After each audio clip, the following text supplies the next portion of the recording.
Hello, you wonderful people, and welcome to another episode of Crime Centric. This being a show where I talk about crime dramas that I watch. For today's episode, I'm going to talk about the latest episode of APB. So in this episode, it was all about the main threat of the episode is dealing with this dude who's basically setting fires. Essentially, it's involved basically two big gangs that basically have gone back and forth. Like one of the buildings ended up killing one of their guys, so it's kind of retaliation. They do it to another building, and it kills one of the other side guys. So basically, it's like a situation that could quickly explode into kind of a gang war, But Murphy kind of felt like it was just kind of a little off, and then basically, she, with the help of Gideon, she ended up figuring out like, no, it's not like some gang activity. She feels like it's actually someone making it seem like it is. Well, not necessarily that that's their purpose, but they're setting fires to these specific buildings just for, almost dealing, because I was thinking like, oh, maybe we're just straight up dealing with an arsonist, and it just happens. It's just coincidental that it ends up hitting these specific places. It was kind of interesting too that Murphy and Gideon ended up having a sit down with one of the gang leaders, like asking him to kind of keep his boys, because they're like, yeah, even he had a feeling like it wasn't the other gang that had to attack, but for him, he's like, I have a reputation to uphold. If my people see that I'm kind of not making moves when I should be, they'll kind of look at it as a sign of weakness, and kind of essentially he almost, and it's kind of interesting, he ends up pointing out, he's like, oh yeah, I'm much like you, I'm a CEO in my own way, and basically made a very good comparison between him and, obviously very different businesses and approaches, but still the similarities were there, especially considering Gideon having to go through the whole Lauren situation this episode, but I'll get to that soon enough. But turns out Murphy's feeling was right, because basically I thought it was pretty neat. The show blows you away with just all the stuff they invent, but basically they were able to take Murphy's camera view, recording from her camera when she was in that building when she rescued all of those got a lot of those people out of the place in time, which like pretty awesome. Like just shows you how awesome Murphy is. The fact is that they ended up, but also kind of, since I'm talking about the technology, mad props to Pete. I'm sure Gideon would be upset. It's like, hey, I'm the one that came up with the idea. I mean, granted, Murphy gave me the idea. He's like, which was the whole conversation of like, you're a genius. Okay, actually, I'm the genius, but you're really smart. But I get to the point. Like, they made like a screen, a circular screen thing that basically acts as like a 360 view of Murphy's camera. Obviously, they made it bigger. Like not just like made it like wider, so it's like like plenty of room for like more than two people fitting in there. But it's just like them kind of being able to analyze everything from a 360 view, kind of being able to see things from a different perspective. It ended up seeing the fact is that it was a vent that was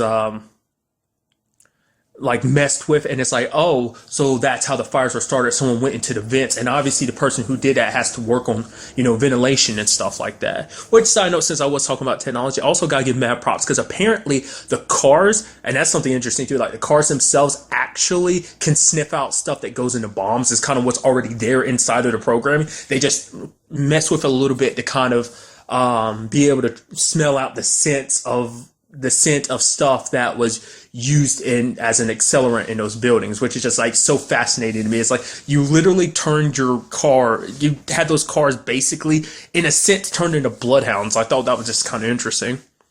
But it turns out the dude is behind all this is just it's not just an arsonist. He's doing this because he's specifically targeting places where immigrants ends up living, because he's kind of in that mentality. He's got Nazi flags and stuff like that, true America, or at least his perception of what true America is.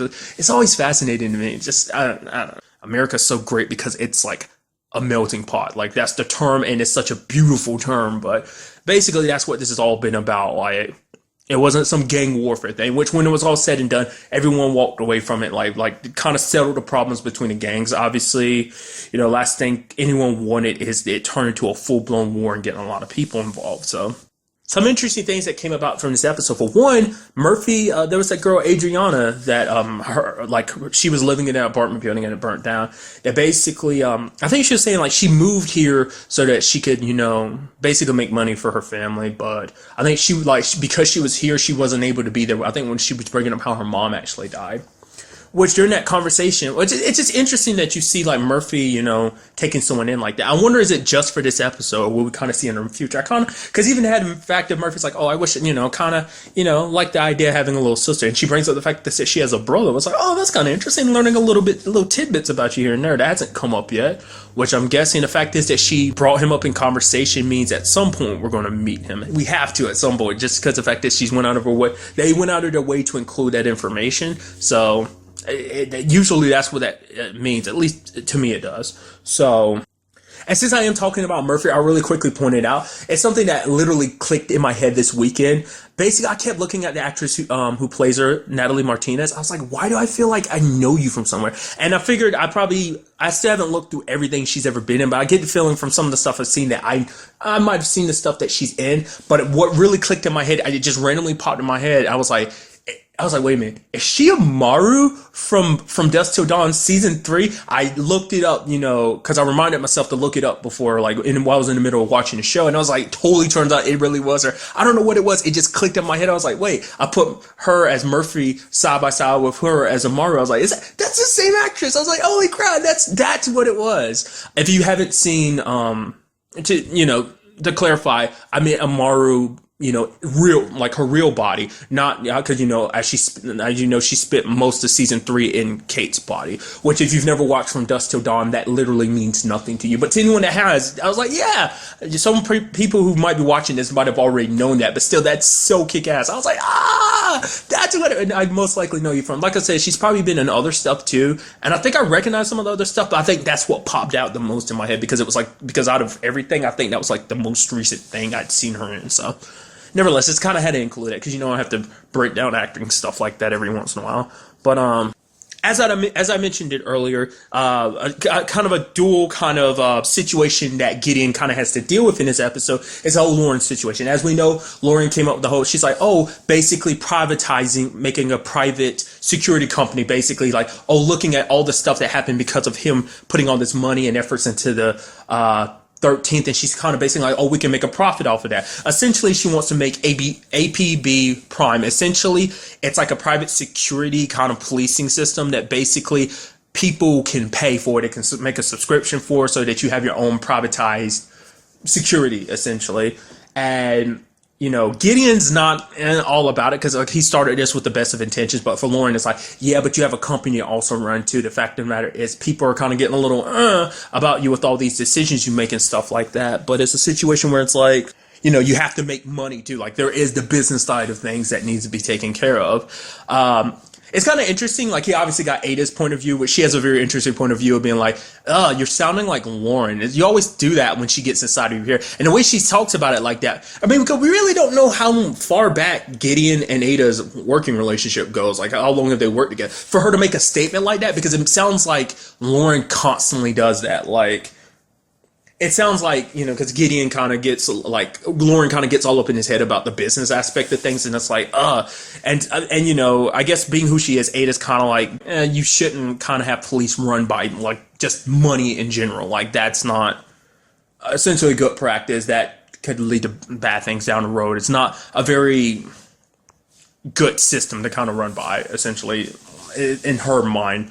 And she ends up bringing up, what do you have Murphy have to say about it? And he was like, I haven't brought it up to her. Which I think Ada was basically saying, like, well, obviously it must be a stupid idea, because it's like, you don't want to talk to Murphy about it. Which is the thing, though. Like, out of anyone's perspective, he always appreciated to Murphy, because Murphy was like the first one to be like, yo, like, up front with him about everything. But it was like, even though she was very upfront, kind of may not have always been for the technology and everything. She was the most open-minded to accepting everything. So it's like, but the fact is that he had not brought it up to her first amongst anyone else. He eventually did, but it's like, he didn't go to her first. Was basic question. Like, he obviously, like I said, he has his reservations about the idea, and I guess because of that, he automatically, I don't know, he did.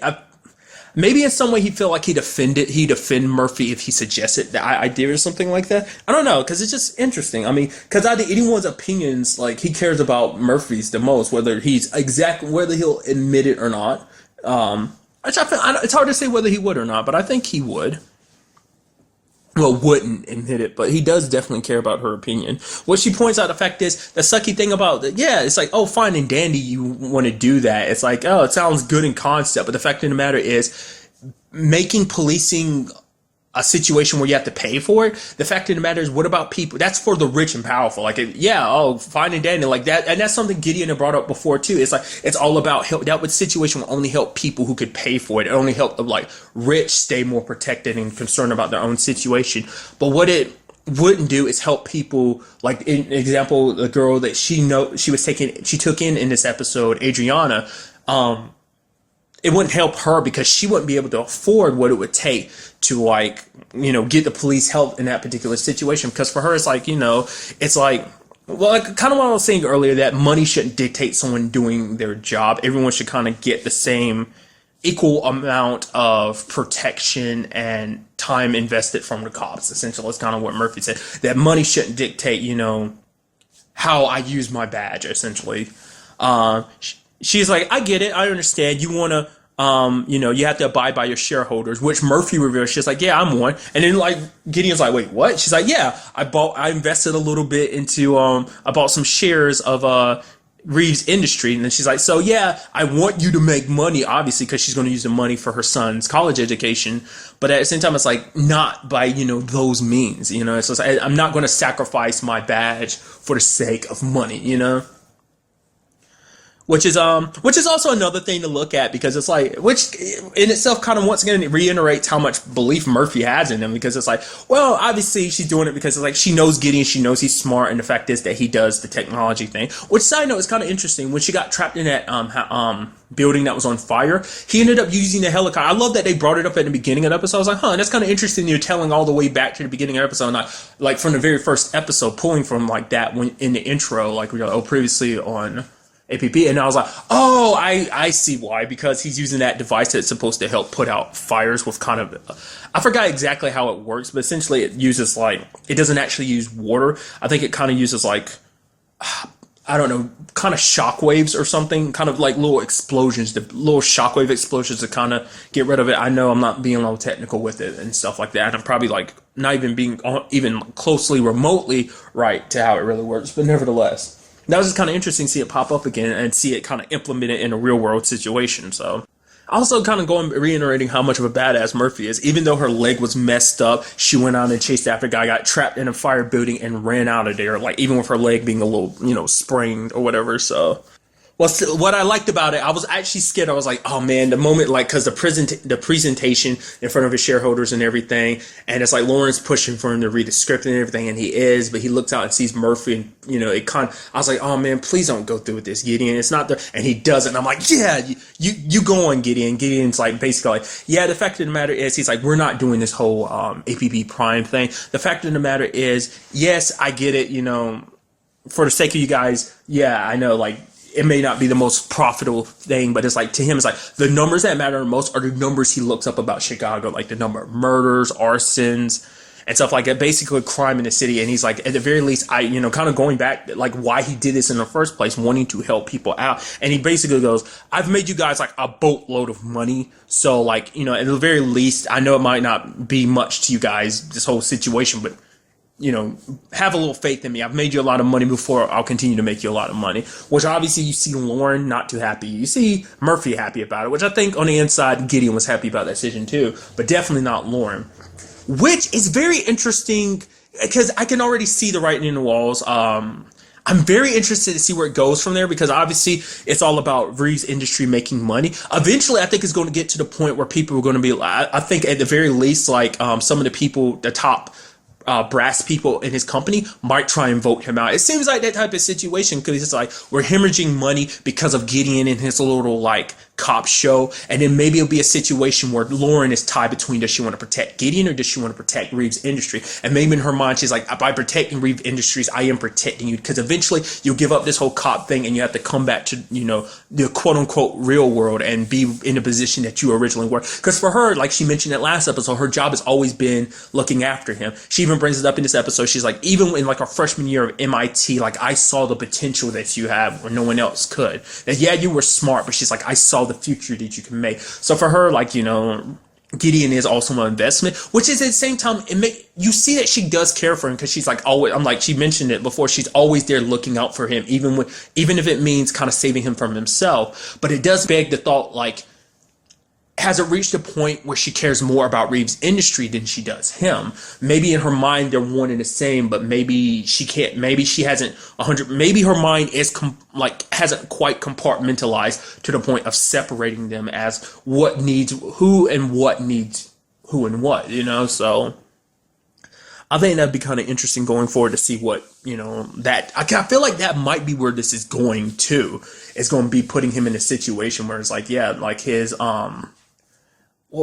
board of directors or whatever will be trying to out him, because a lot of people have a problem with the way he's doing things, especially because I forgot to bring it up when during the investigation he literally bought to track down the guy who might have something to do with this. They needed information, but it's like the guys are like, nah, I'm not going to tell you anything because my business records are, unless you've got a warrant, which you have Gideon signing a check over for like $500,000. It's like, and here you go for your business. It's like, oh, should I just go ahead and leave? He's like, yeah, go ahead. Literally bought a business just for the sake, so to expedite things a little bit, so that they wouldn't have to go through troubles of trying to get the information needed for the evidence needed for a warrant and stuff like that. I mean, technically he still owns it. I mean, granted, all he has to do is kind of like find the right people to kind of take over for it, But that's still a question of like, okay, we just saw you spending $500,000 on a business that, wait, why? What was it was for the sake of a case, but still, which is kind of interesting. That's an interesting way to get the information you need. It's like, oh, this person won't give it up for a warrant. Okay, I just buy your business. I own it. That way, all the information that's here technically belongs to me, so I have the right to give it to the police. So, very interesting approach. So, I'm very interested to see where that goes. And on the other side of this episode dealt heavily with Goss and Brent. It seems like that's going to be the case more often than not now. Like, obviously, one half of the story is Gideon and Murphy dealing with the situation, but on the other hand, there's always going to be Brent and Goss. Essentially, this deals with a guy who's, I guess, kind of a drunk college kid who was at a club, and he claims that the bouncer beat him up, which Brent is kind of super reluctant. He was even willing to throw, like, the guy's statement out, like, after the guy's life. It's like, I'm not about to deal with this, because for one, he's like, yeah, this kid's just in trying to sue somebody, just wants to blame somebody, which, Goss can get behind, but at the same time, it's like, he's bringing up the bouncer, which his name is Vic. His friend Vic was the bouncer that's accused of beating the guy up. But, like, Brent's kind of like, nah, man, me and him were back in the army together. He actually helped me get through my training and stuff. Like, he's a good dude and everything. And was very reluctant to believe that, oh, he's a bad guy. Especially later on when the guy's asking him, it's like, yo, I need you to help me out become a cop or whatever. He's like, oh, that's more meaningful work or whatever. Plus, get better benefits, better pay. It's better than this bouncer stuff. But, for Goss didn't want to let it go, because like to her, she's like, yeah, I see that you got so much faith in this guy and he helped you out, him from the past and everything. But at the very least, it's like she had her feeling about it. Like she knew there was more to it, and she put up a camera, taking advantage of that technology that Gideon's given him, and is basically, watching it and telling Brent like, hey, if I'm wrong about a dude, I'm wrong about him. But the fact of the matter is, you have to be willing to try. I mean, like, I'm your partner. And the point is, have your partners back in this type of situation. I'm not trying to I don't have no personal vendetta against this guy, and I realize he's your friend, but because he's your friend, you've got blinders on. You're not coming at this from a very different perspective. You're coming at it from an emotional perspective, like, this dude, you have history with him, so you're going to automatically give him the benefit of the doubt. Turns out later on in the episode that he isn't the clear-cut dude that he is, because one guy kind of got up in his face, and it pissed him off, and he ended up beating the crap out of him, which Brent was like, man, I can't just let you go and just let you rest it off afterwards. But he's like, the fact is, I talked to the DA, the prosecutor, I'm sorry. He's like, I'll talk to the prosecutor, try and get them a little leniency towards you so you can actually get some proper help. Because the way it looked, and especially like even when they came after, told him like to stop, he still kept punching. So it seemed like there was kind of a switch that flipped. So it might have something to do with his military days. It's just kind of like, he's like, when people come at me like that, I just have a hard time just like, it seemed like his anger gets the best of him. So obviously maybe some therapy or something like that is kind of, counseling or something. Just, it seems like there is something there that needs to be helped. And so Brent kind of sees that by the end of the episode. But it is a situation where it's like, yo, when a situation like that, have your partner's back. Yeah, you may not 100% agree with it, but at least give her the benefit of the doubt. Because it's like, it's not like I said, she isn't trying to make this personal. She's just doing her job. Because the fact is, Brent wouldn't have been doing the right thing, just brushing it off. Because Especially because she brought up a good point too. It's like later on he wanted because Vic wanted to be a cop and everything. It's like the last thing you want is for him to become a cop, and then he kind of loses his temper on somebody, and then literally the guy beats the crap out of a suspect or whatever, and then that comes backlashes on you because you're the one that what's the word I'm looking for? Vouched for him as a good guy, good cop, and everything. So. Very interesting sides, other half of the story. So overall, just a very good episode, and I'm very interested to see, where everything is going forward, everything. But really, that's all I want to talk about in this episode. Till the next time we meet, be happy, be safe, live life to the fullest, and enjoy it. Good day and good